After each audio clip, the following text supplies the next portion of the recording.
Salut chers élèves et bienvenue dans votre chaîne J'adore les maths. Alors, dans cette vidéo-là, on va étudier la continuité d'une fonction en un point. Donc, dans notre exemple, on va étudier la continuité de la fonction f définie comme suit. F de x égale à x au carré plus x moins 2 par x plus 2 si x est différent de moins 2. Et f de moins 2, c'est moins 3.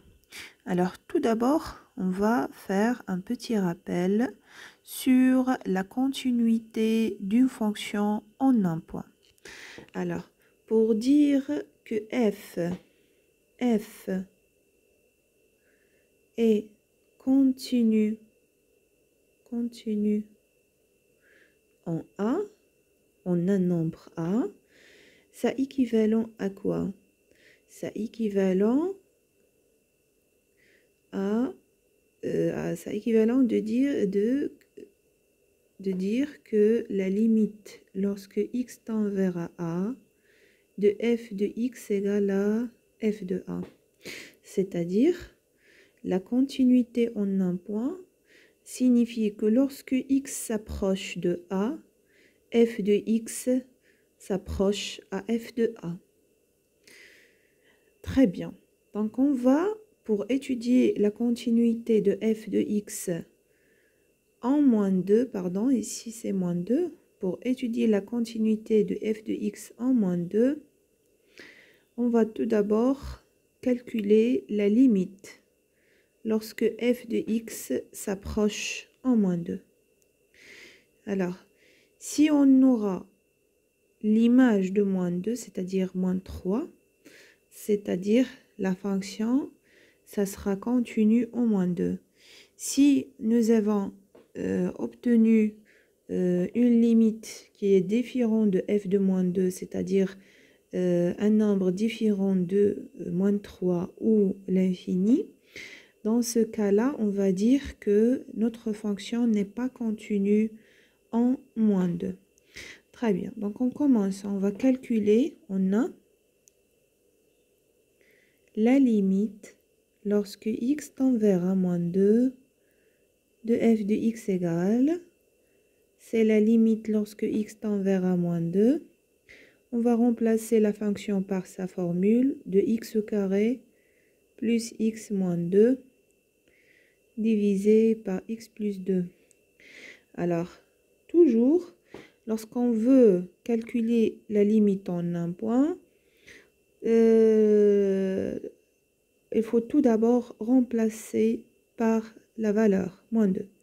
Alors, remarquez bien, si on va remplacer par moins 2, le numérateur va nous donner, entre parenthèses, donc moins 2 à la puissance 2, c'est 4, moins 2, divisé par moins 2 plus 2. Alors, comme vous voyez, ce nombre-là, c'est un nombre indéterminé, de la forme indéterminée parce que ça nous donne 0 par 0. Donc, forme indéterminée. Voilà, donc c'est une forme indéterminée. Très bien, alors dans ce cas-là, il faut réfléchir à lever cette détermination. Donc la première chose à faire, on va essayer de factoriser afin de simplifier. Alors, puisque le x au carré plus x moins 2, lorsqu'on remplace par moins 2 nous donne 0, c'est-à-dire quoi? C'est-à-dire que cette quantité-là est divisible par moins 2. Très bien, donc on va essayer de factoriser. Donc ici, soit vous factorisez par la division euclidienne, c'est-à-dire on va diviser x au carré plus x moins 2 par x moins 2, ça sera x plus 2. Soit vous calculez afin d'avoir ici un quotient et le reste bien sûr c'est 0 parce que déjà elle est divisible par moins 2.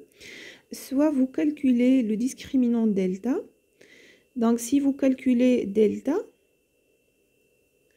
c'est combien? C'est b au carré moins 4ac.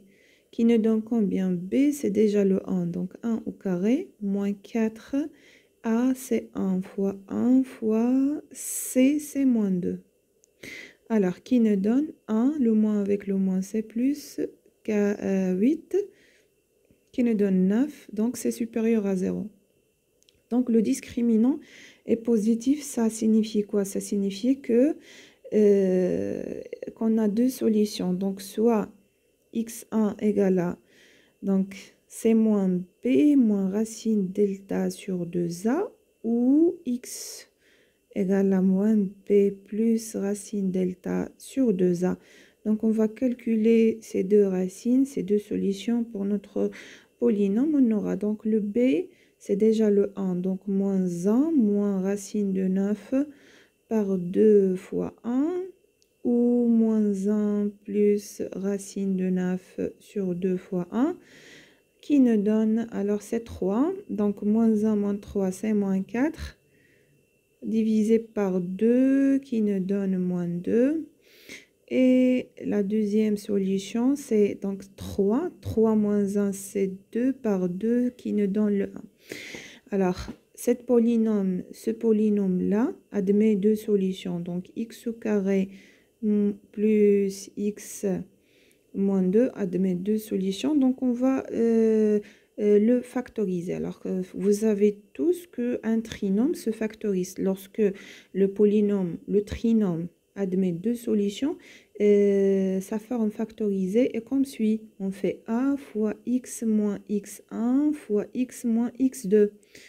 Voilà, donc si on va remplacer, donc pour notre cas a c'est le 1, élément neutre, x fois x1 c'est déjà c'est moins 2, alors moins 2 ça devient plus 2. Et x moins x2, c'est-à-dire x moins 1. Donc voilà sa forme factorisée. Alors, on va la remplacer dans notre limite. Bien sûr, si vous faites la division euclidienne, vous aurez donc le quotient x moins 1 et le reste c'est 0. Vous pouvez même remarquer que la somme des coefficients a plus b plus c, c'est 0. Ça entre parenthèses. Alors, lorsque par exemple un trinôme de la forme bien sûr ax au carré plus bx plus c égale à 0, vous devez résoudre cette équation pour déterminer les racines.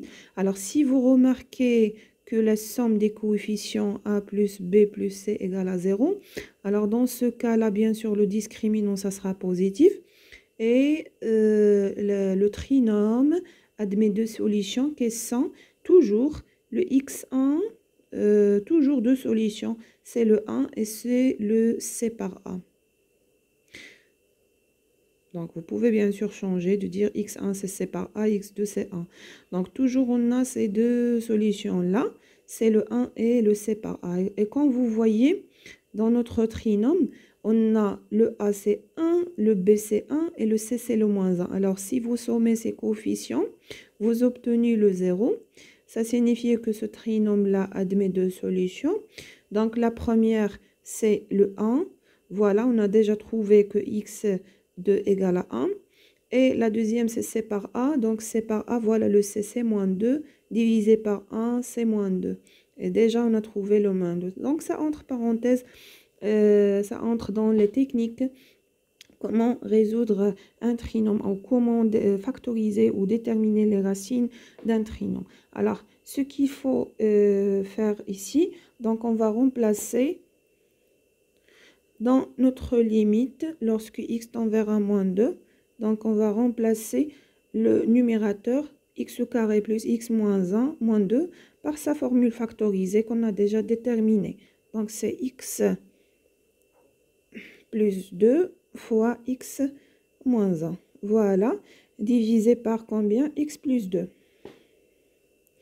Alors, quand vous voyez, notre factorisation va être simplifiée bien sûr à la fin. C'est ça le but de la factorisation. Donc, on va factoriser le x plus 2 par x plus 2. Alors, qu'est-ce qu'il nous reste? C'est la limite lorsque x tend vers 1 moins 2 de x moins 1. Et quand vous voyez, c'est un polynôme. toujours, lorsqu'on veut calculer la limite d'un polynôme ou d'un point, la limite lorsque x tend vers un nombre d'un polynôme p de x, c'est exactement p de a. Donc, c'est-à-dire on va remplacer le x par sa valeur, c'est moins 2. Donc, on va remplacer directement, donc c'est moins 2 moins 1 qui nous donne moins 3. Donc, voilà la limite lorsque x tend vers a moins 2. D'où la limite lorsque x tend vers a moins 2 de f de x égale à moins 3. Voilà. Maintenant, la continuité, qu'est-ce qu'ils nous disent? Ils nous disent que si la limite lorsque x tend vers a de f de x égale à f de a, ça signifie quoi? Ça signifie que f est continu en a. D'accord?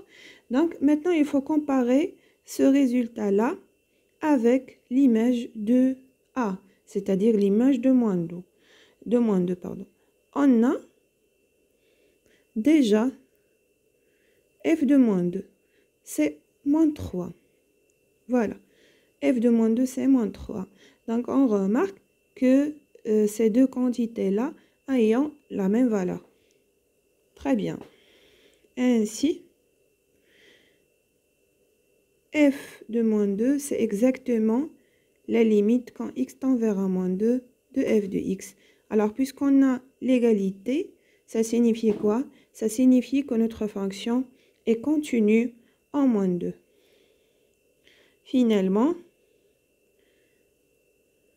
f est continue en moins 2. Très bien. Alors, c'est la fin de notre vidéo là.